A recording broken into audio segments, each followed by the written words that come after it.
Hello everyone.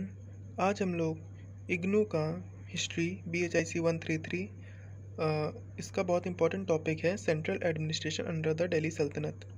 इसको discuss करने वाले हैं, बहुत इजी वर्ड्स में समझेंगे सारी चीज़ें।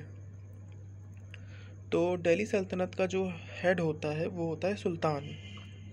सुल्तान is the supreme authority of the सल्तनत। मतलब सुल्तान जो होता है उसके पास सबसे ज़्यादा अथॉरिटी होती है, सबसे ज़्यादा पावर होती है। सुल्तान को रन करने के लिए, मतलब पावर में रहने के लिए अपने नोबल्स का सपोर्ट चाहिए होता है। मतलब जो नोबल्स इसके कोर्ट में प्रेजेंट होंगे उसका सबसे ज़्यादा सपोर्ट चाहिए होता है। इसके पास सुप्रीम पावर होती हैं मिलिट्री डिपार्टमेंट में, चाहे तो पॉलिटिकल अफेयर्स में, फॉरेन अफेयर्स में इसके पास सारी पावर्स रहती हैं। मतलब ये सुप्रीम अथॉरिटी होता है। ये कुछ इंपॉर्टेंट लाइंस लिखी हैं। इन दिल्ली सल्तनत, सुल्तान is the supreme authority with lots of power, like he has authority for military, legal and political affairs and undertake foreign affairs. The name of Delhi Sultan was included in the khutbah. खुतबा जो होता है Friday prayer होती है, as well as in the coins which is called सिक्का।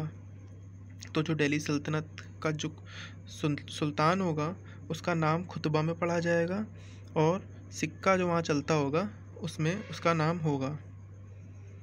तो ये रहा सुल्तान का एक छोटा सा इंट्रो। नेक्स्ट है हम लोग का द विज़ारत। तो जो विज़ारत है, विज़ारत को हम लोग वज़ीर बोलते हैं। इसका जो हेड होता है उसको बोला जाता है दीवाने विज़ारत। सुल्तान के बाद सबसे ज़्यादा पावर वज़ीर के पास होती है। अब इसके काम क्या क्या होते हैं। एक जनरल सुपरवाइजरी रहती है इसके पास, मतलब हर चीज़ में ये काम देख सकता है। जनरल सुपरवाइज़र है ये। इसका वैसे अगर काम इसका देखा जाए तो इसका काम होता है कलेक्शन ऑफ रेवेन्यू, सारे जो रेवेन्यू का कलेक्शन करना होता है, कंट्रोल ओवर एक्सपेंडिचर पे कंट्रोल करना होता है, और सारे अकाउंट्स को मैनेज करना होता है, सैलरी डिस्ट्रीब्यूशन करना होता है, इक्ता का रेवेन्यू असाइनमेंट को अलॉट करना होता है। ये सब इसके मेन काम होते हैं। तो वज़ारत समझ लिया हम लोगों ने। वज़ीर होता है, जनरल सुपरवाइज़र होता है सुल्तान के बाद। ठीक है, नेक्स्ट है हम लोग का दीवाने अर्ज़। सो अब दीवाने अर्ज़ जो है वो डिपार्टमेंट ऑफ मिलिट्री है, मिलिट्री का डिपार्टमेंट। तो इसमें सारे जो काम होते हैं वो मिलिट्री आर्मी से रिलेटेड होते हैं। इसका हेड होता है अरीज़ ममालिक। ये बहुत इंपॉर्टेंट चीज़ है, हेड सबके आपको याद रखना है कि कौन किसका हेड है। तो जो दीवाने अर्ज़ का हेड है वो अरीज़ ममालिक है। इसका काम होता है आर्मी को मेंटेन करना।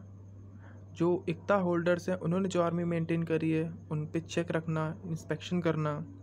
अलाउद्दीन खिलजी ने कुछ मतलब इन वो स्टेप्स लिए थे। क्या स्टेप्स थे? आर्मी को मतलब और बेहतर बनाने के लिए उसने दाग, चेहरा और हुलिया, ये सब उसने कंसेप्ट मतलब इंट्रोड्यूस करे थे। अगर आपको नहीं पता ये सब क्या है तो आप कमेंट करके बता दीजिए, तो मैं एक्सप्लेन कर दूंगा फटाफट से क्या होते हैं दाग, चेहरा, हुलिया वगैरह वगैरह। तो दीवाने अर्ज़ का जो हेड है अरीज़ ममालिक, उसका काम होता है इंस्पेक्शन करना, आर्मी को मेंटेन करना, इक्ता होल्डर्स ने जो अपनी आर्मी तैयार करी है उसको मतलब चेक करना। नेक्स्ट है हमारा अदर डिपार्टमेंट्स। अब अदर डिपार्टमेंट्स कौन कौन से थे दिल्ली सल्तनत में? तो पहला डिपार्टमेंट था दीवाने इंशा। दीवाने इंशा is like a state correspondence. इसके हेड थे दाबीर ममालिक। स्टेट करस्पॉन्डेंस मतलब क्या? जैसे कि किसी एक रूलर को दूसरे रूलर से बात करनी होती है तो यहीं दाबीर ममालिक मतलब वो मतलब बात करता है जाके डायरेक्ट। ये जो ऑर्डर देते हैं, सुल्तान ने कोई ऑर्डर दिया तो ये दाबीर ममालिक जो है उसको दूसरे रूलर्स तक पहुंचा देगा। It's like a messenger of sultan while talking to other rulers. ये मैसेंजर होता है, रॉयल मैसेंजर जिसको बोलते हैं हम लोग। नेक्स्ट है हम लोग का दीवाने रिसालत। इसका हेड कौन होता है? सदर सुदर होता है। He was the highest religious officer. ये जो है रिलीजन का सबसे बड़ा ऑफिसर होता है। जनरली इसको काजी भी बोलते हैं। इसका काम क्या होता है कि वक्फ अलॉट करना होता है, वजीफ़ा प्रोवाइड करना होता है गरीबों को, और जो रिलीजन से रिलेटेड है वो सारे काम इसी में होते हैं। वजीफ़ा प्रोवाइड करना, वक्फ अलॉट करना वगैरह वगैरह। तो नेक्स्ट है द सुल्तान हेडेड तो जुडिशरी। जुडिशरी का हेड होता है काजी उल कुज़्ज़त, जिसको हेड कौन करता है? काजी उल ममालिक। इसका मतलब ये चीफ जज होता है सुल्तान का। नेक्स्ट है हमारा स्लेव्स एंड कारखाना। स्लेव मतलब गुलाम। गुलाम उस टाइम पे बहुत हुआ करते थे, और जो गुलाम होते हैं वो उस टाइम पे बहुत इम्पोर्टेंट हुआ करते थे। तो अलाउद्दीन खिलजी के पास उस टाइम 50,000 गुलाम थे। फ़िरोज़ तुगलक के पास उस टाइम 1,80,000 गुलाम थे। तो गुलाम का काम क्या होता है? मतलब मेनली लोग अपना घर का काम कराते थे गुलाम से, चाहे तो बॉडीगार्ड बना लो, चाहे अपने घर का काम करा लो, या अपने मतलब रॉयल उसमें है तो रॉयल मतलब कोर्ट में है, अगर मतलब सुल्तान के अंडर हैं तो सुल्तान के काम करेंगे, पर्सनल काम करेंगे। तो ये स्लेव्स से कुछ भी काम करा सकते हो आप। नेक्स्ट है हमारा कारखाना। कारखाना से जैसे पता चल रहा है जहाँ पे कुछ बनता हो, कोई चीज़ की मैन्युफैक्चरिंग होती हो, तो कारखाना वही है जहाँ पे इम्पीरियल हाउस होल्ड के आर्टिकल्स बनते थे, या फिर मिलिट्री की चीज़ें बनती थी, जैसे गन वन हो गई, ऐसे कुछ टाइप की चीज़ें बनती थी वहाँ पे, वेपन्स वगैरह उस टाइम जो चलते थे। तो वही चीज़ कारखाना है, वहाँ पे सारी चीज़ें बनती थी।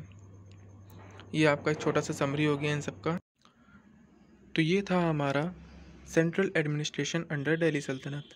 अगर आप लोगों को कोई कन्फ्यूजन हो तो आप कमेंट में पूछिए। अगर आपको कोई स्पेसिफिक टॉपिक इसमें समझना हो तो आप कमेंट करके बता दीजिए, मैं फटाफट से शॉर्ट मतलब इजी वर्ड्स में उसको समझाने की कोशिश करूँगा आपको। सो प्लीज़ कमेंट करिए, बताइए समझ में आया है। अगर कन्फ्यूजन हो तो भी आप पूछिए। Thank you.